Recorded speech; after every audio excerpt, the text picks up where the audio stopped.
Hi, I'm Lila, and today we're going to talk about how I got into Northwestern University and why I'm not going.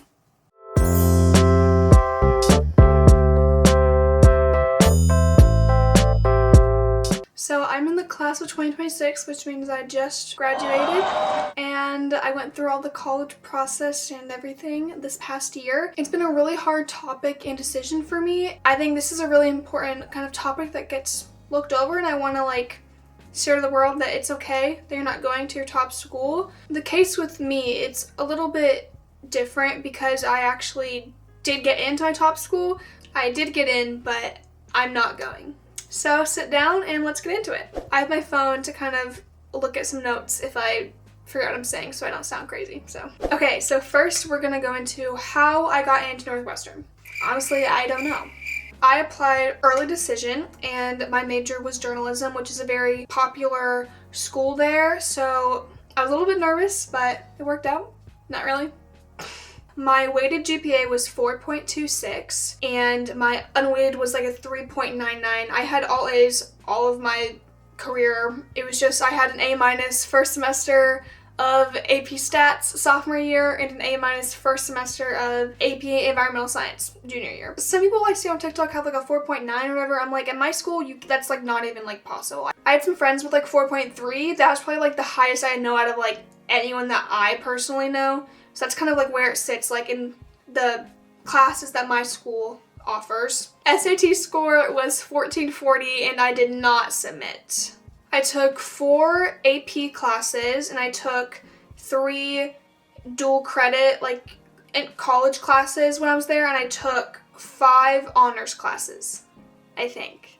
AP Stats, I got a 4. I took AP Lang, 5. And I took AP Environmental Science, I got a 4, and then I took AP Microeconomics my senior year, and I don't have my score yet for that one since it was my senior year. 2 US history, dual enrollment things through IU, and then I took dual enrollment through IU in calculus. And then honors, freshman and sophomore year at my school, you can't take, pretty much any APs except for, 1 or 2 maybe. So, my whole entire course load those 2 years was, honors, basically.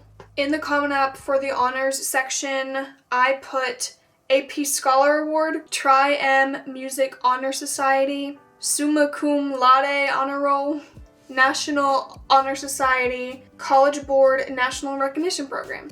Okay, now for my activities. I think, if I'm being honest, I think a lot of people have similar stats to me out there. It's very common to have these stats. Most people have better stats than me. What really got me into a school Northwestern was my essays. I think is my number one strength for sure. I think that's super important. And then my activities were very intense. For me, during high school, I had not a single minute of free time. Genuinely, starting in August, I would start activities and I would be at school every day until 9 p.m. until May. So from August through May, I was pretty much at school every single night till 9 p.m. if you think about it. So I guess that's what you gotta do. I do not recommend. It was terrible and I am recovering from that life. First, I had my broadcast staff. I was co-editor-in-chief. I was in that my junior and senior year, and then I was in leadership position my senior year. Next, I have my school's thespian troupe. I was in it all 4 years, and I was a officer my sophomore, junior, and senior year, but junior and senior year, I was the chair as well. Next, I was the broadcast team leader / live stream host / event MC for a show choir state competition that we hosted at our school. My junior and senior year, I was involved in the broadcast team that hosted the live stream and did on stage interviews and kind of journalism, things like that. Next, I was a staff writer, designer, and photographer for my school newspaper / magazine. That was just my senior year. Next, I've been in show choir since 7th grade. So I wrote singer and dancer for varsity mixed show choir, varsity women's show choir, JV women's show choir. So 6 years, 3 in varsity, which is how it is at my school. Next, I had some community service. I was a summer camp volunteer, acting and audition leader for my school's theater camp that we host. That was my sophomore, junior, and senior year. And next I have my job. I have been a shift leader, ice cream scooper / mixer, and cake builder at Cold Stone for my sophomore, junior, and senior year. Next I have a club. I was in my school's chapter, Bring Change to Mind, for all 4 years. I was the vice president and communications director my senior year, and my junior year I was the communications director. Now for my unique one, YouTuber / content creator. Before this channel, I actually was a famous Roblox YouTuber. I ran a bunch of different social medias like with that YouTube channel. So that was probably like my most unique one. I think when I apply to scholarships, they always bring that up. I've had like 2 or 3 where like I've won a scholarship and like they're announcing it and like giving a description. They always bring up the YouTube channel, which is kind of embarrassing for me, but I know it's good because it worked out, you know. My last activity I had on here was the acting leader / officer for my school's Unified Performing Arts Club. I helped launch that year, so that was kind of cool. And then I actually had more activities I couldn't fit on here, so I put them on my resume instead. Okay, my resume. Okay, my additional activities were Leadership Development 1, which was at the High School Journalism Institute Summer Intensive in 2025. I went to a week-long camp at IU about journalism, and the topic for my workshop was leadership development. Next, I had the publicity / concessions manager for my school's productions of plays. That was 2023 to present. And my last one I had was a stage performer at my school and local community theater. That's 2019 to present. Basically, I explained in like 3 sentences that I have been in like 30 plus shows since I was a child. Then I had a spot for additional service on my resume. So I had a volunteer tutor. That was through National Honor Society. I was a tutor for math and English for that for a little bit. And then I had my thespian troupe. I explained like the volunteer work that I led and planned through that. And then lastly, I have a local food pantry that I've done stuff with my thespian troops. And then on my resume, I had all my like awards that were like from journalism and theater. So basically it was labeled broadcast and theater. And I'm just gonna read the awards. Okay. Excellent award for feature story package at Ball State University's J-Day Contest 2025. Excellent award for news / announcements at Ball State's J-Day Contest 2025. Broadcast Journalism Impact Award and Story of the Year Award at my school 2025. Excellent rating for solo, duet, group acting, and duet musical thespian performance at my state's thespian conference 2024 to 2025. State finalist for state thespian officer 2024 and 2025. Thespian troupe state champions at state thespian conference 2025. My school's theater Busy Bee award. So those are the awards that I had at the time of me applying. That list is very different now from when I'm like applying to scholarships. Okay, now to my essays. I'm not going to read them because they're very personal and I don't want my stuff to be stolen on the internet and like stuff like that because like I worked really hard. So yeah, so I'm just gonna like summarize kind of what I talked about. So my Common App essay was about my stutter. I mean, I can tell on my videos I have a stutter because like I know myself, I know how I talk, but I edit my videos like to cut out my stutter. Okay, so I basically explained that I grew up with a stutter and theater kind of helped me feel confident with that, and then journalism is what finally gave me like my real voice. So I connected like my stutter to my path of storytelling and my love, my passion for that. So for sure I followed the kind of format that you probably heard before, the advice. Take like something that you have learned and grown with through your life and like how you took that problem and made it a success. So for me, my problem was my stutter my whole entire life. It still is my problem. And I kind of talked about how even though I had a stutter, I went on stage and performed theater in front of thousands of people. I am a broadcast journalist, live on air in front of thousands of people. I kind of just like turned that narrative into like my future path in journalism. Next was the Why Northwestern essay. The exact prompt is, we want to be sure we're considering your application in the context of your personal experiences. What aspects of your background, your identity, your school setting, your community, your household, etc. have most shaped how you see yourself engaging in Northwestern's community, be it academically, gosh, I'm like tired after reading all that. I think that writing is like the most important part about these schools because that shows you as a person like who you really are. Like you can have all these amazing stats and you can like have all the scores, but it means nothing if you like aren't a real genuine like person with like real ideas and like passions and like thoughts for the future. I touched a lot on all of my writing about like the future and what I'm going to do, what I'm going to bring in the future. So basically I explained that coming from a small town made me crave a place where diversity like thrives, which is like Northwestern. I talked about how this is the school where I can blend journalism, theater, research, and culture all at once and become a storyteller. I talked about specific places and things about Northwestern, like that's why I love that school, that's why I need to be there. And you definitely have to really mean and like have a passion for what you're saying, because like I genuinely, like Northwestern was my absolute dream school. Like I was so obsessed with it, so I spent like so long on these essays. I like revised them so many times. I think that's really important to like succeed at a school like that, because they want to see that you actually care and that that's what you want, and that was absolutely what I wanted so bad. It's a great school and I really focused on that for my writing. The next prompt was the community and belonging prompt. It was community and belonging matter at Northwestern. Tell us about one or more communities, networks, or student groups you see yourself connecting with on campus. So I talked about how I want to be a part of communities at Northwestern that support people with speech disorders. I explained that I'm excited about programs like Break the Blocks, which was a like improv group for like teens who stutter in the area, and like for me that was really big because theater and improv has been my whole entire life and I wanted to like be a part of something like that. So I kind of explained how I want to build a space where students who stutter can connect and feel understood. And the whole entire point of my essay was that I'm not just hoping to join a community at Northwestern, but I'm hoping to create one. I think that was a very strong and meaningful essay. I think the big thing is to write about stuff that's meaningful to you, so you really want to make it unique and like be yourself, like not just write like I want to go to Northwestern because it's my dream school and I like purple and I want to be a journalist.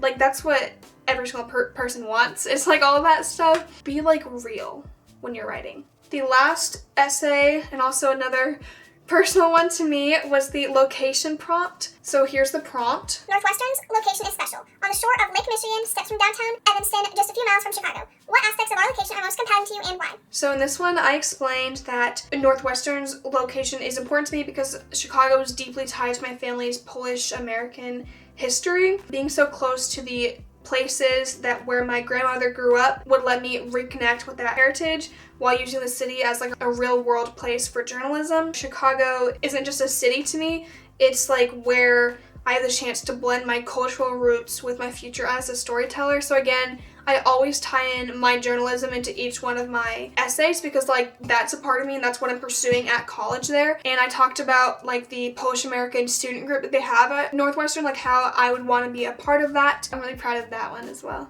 Other things, I toured the campus twice. I went in April of 2025 and I went again in October of 2025, and again I applied early decision. I didn't want to wait until March to get a decision back when I knew that's where I wanted to go. Okay, so now we're getting into the part where you're probably like, why aren't you going to Northwestern? So here's why I am not going. Northwestern was my dream school. It still is a dream school. It's an amazing school. Like I don't have anything bad to say about the school at all because like I loved the campus, I loved the experience. So the reason is money. Surprise. Northwestern is a very expensive school. Without any aid, it's over $90,000 per year to attend, which is a little bit insane. I mean, I'm not gonna lie, it is insane for any school to cost that much money. I don't think that's crazy to say that.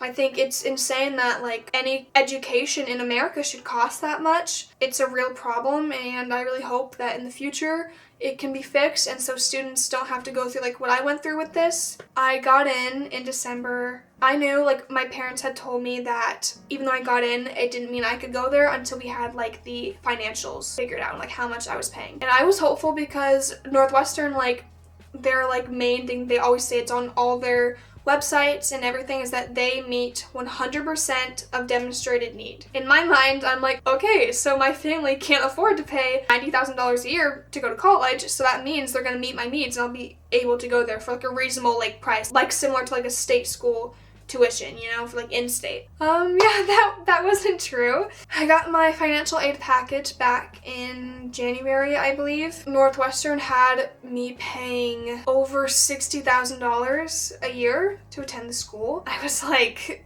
shocked because that's not even like close to what my family can afford. Me and my siblings have jobs, we work, we save our own money. When we got that package, I didn't know what to do. We appealed it. My parents met several times with like financial people from the school, like personally, like Zoomed them and everything to figure out what to do. Middle class, like we're not rich, we're not poor, we're just exactly in the middle. And if you didn't know, that's like exactly the spot where if you're there, you can't really afford to go to college because schools won't give you aid and you can't afford to pay on your own. So we appealed, and in doing that, my dad pulled together so much like information. A big thing for us was our income from when the FAFSA was for me and then like our 2025 income went down significantly, and so I really thought that would like help in the appeal because our income went down by like over percent. So I mean, I don't know how that didn't work. I'm sorry, I'm like getting sad like thinking about this. I need to lock in. It's really July. Like, hello. Okay. Sorry, I'm like recovering. Okay. We chill. We are fine. I remember I read somewhere on the school's website that like for families that make under $150,000 a year will get like free tuition. I'll put it on the screen because I know I've seen that somewhere. I'm not just like making that up. Like I read it on their website. And so hearing that, I'm like, yeah, I'm gonna get free tuition. No, they did not give me free tuition. It is a little confusing because like when you read stuff like that online where it says that like all your need will be met, Google says that it's a very generous school with aid, that they give a lot of aid. We appealed, we provided so many documents and information, we talked with them, and unfortunately we got the appeal back. I was actually at my state thespian conference during that. I literally like broke down and went and cried in a hallway with my mom. That was rough. It's okay though. I'm better. I'm stronger. They did offer like $17,000 more, I think it was. They had me paying like $44,000 a year or something like that. The other thing about Northwestern is that they're completely need-based. They do not give out merit aid or merit scholarships. They do not allow scholarship stacking. So if I were to get a scholarship from like an outside source, then that money would take away from my need-based aid, because they would say like if I won $1,000 from a scholarship, then they would take away $1,000 from my aid because then I don't need that from them anymore. That means that there's no way to change that number. I would have to pay $44,000 a year, and that's that. I couldn't do anything else to fix it. Whereas like other schools, I could win outside scholarships and use that towards my tuition and my housing and like help pay for school. So after getting that appeal back, that's when I knew I could not go to Northwestern. That's why I'm not going. It does suck. It really sucks. I really hope in the future that things change and so like everyone can go to their dream school and like not have to turn it down because of money. I don't think that anyone should be not able to pursue their dreams because of money. That's how it is right now at this point in time in our country. Now, where I am going, I'm going to Loyola Chicago. That's where I'm committed to. Loyola is like really expensive too, but it's actually not because they do merit aid. Thank you, thank you, thank you, thank you. Merit aid is the only reason I can even go to Loyola. I got the presidential scholarship from Loyola, so that's $34,000 a year. Then I've also won outside scholarships. I literally spent my whole entire life this year applying for scholarships. I've applied to over 100, and I won like 5 maybe, and they were all like from my school or like local or like statewide. So I mean, if that tells you how terrible the college admissions and scholarship, oh my gosh. The process is just so insane, and it shouldn't be like that. You shouldn't be like sacrificing your life and your happiness to be able to go to college. Still have to work so hard to make it work to go to college and afford it. But if my family just made a little bit more money or a little bit less, then I could be going to whatever school I want and like not have to worry about the money. Something else I want to touch on in this video is kind of the feelings behind it. A big thing I want to touch on that's so important is like the pressure to go to a Ivy League school, to go to a prestigious school, or like to feel like you're a success and not a failure. I mean, for me, I spent my whole entire life just for school, for activities. I studied so hard. I worked so hard on being smart, being so intelligent, knowing everything I could. I was literally involved in every single activity. For me, for a long time, it felt like I was failing because I couldn't go to a top-ranked school. So like people wouldn't know my success. They wouldn't know like all the work I put in. Because when people say like, oh, I'm going to Harvard, I'm going to Yale, I'm going to Northwestern, then everyone's like, oh my gosh, you are like a genius. You are so smart. You've done all this work to get there and like congratulations. But if you say, oh, I'm going to this state school, I'm going to this school with like a higher acceptance rate, they're like, okay, good for you. When it's like the same students that get into these top schools are still going to these state schools and like other private schools with a higher acceptance rate. And I just think it's so important to know that like it does not determine your worth in any way. Like it's nothing about how smart you are, how talented you are, how hard you work. Like that has nothing to do with it. And I really struggled with like feeling like I'm not smart enough, I'm not good enough, or else I would be going to a school like this. I struggled with like what my peers would think. I have friends that are going to like top-ranked Ivy League schools, and it makes me sad. It makes me jealous sometimes because people like will go up to them and be like, oh my gosh, you're going to this school, you are so smart, like congratulations. And then I bring up my school, oh yeah, congrats. And it shouldn't be like that. We shouldn't put down other schools just to put up other people. We should be uplifting everyone, because at the end of the day, you could be the smartest person in the world and then still not get into Harvard. You could be like the most genius person that's going to change the world one day, and you can't afford to go to a school, so you're not going, and you're going to a state school. That's completely normal, and I think as our country, we need to normalize that, be okay with it. It's just like, the college prestige culture in our country it's insane. It's gotten too far, and we need to fix that, you know? That's how I feel. I wrote a opinions piece about kind of like the college situation in America right now for my school newspaper this year, and it was a really emotional, like personal piece for me to write, and I want to read it aloud on here. Okay, here we go. So my deckhead for this was rising college costs and competition are shutting students out. And here was the photo that I used for it. I thought it was really cute. It was a little collage I made on my floor. Phones buzz, emails roll out. Some students celebrate with cheers, while others drown in rejection and heartbreak. This cycle repeats all year until the May 1st commitment deadline, a date that seems to determine high school seniors' post-secondary future and, consequently, their entire self-worth. A college decision letter can make or break a senior's year, but acceptance isn't the only roadblock. The final commitment still relies on financial aid and university assistance. The commitment deadline, commonly known as National College Decision Day, is a yearly reminder of the unhealthy pressure placed on students regarding college admissions. It reinforces the unrealistic expectation that students' value is tied to the prestige, selectivity, and national recognition of the school they attend. This college prestige culture pushes students to believe that anything less than a top-ranked university is a failure. At the end of the day, an education is an education, and all students deserve fair, equal access to one. Though federal grants and scholarships do exist, they can only help a small percentage of students. For everyone else, the soaring cost of tuition, housing, and basic living expenses turns higher education into a financial gamble. When society treats only certain schools as worthy, or only certain students as deserving, the cycle of prestige-driven pressure and financial division continues. If the U.S. truly values learning, then access to it should not depend on a family's bank account or a teenager's ability to navigate the Common App.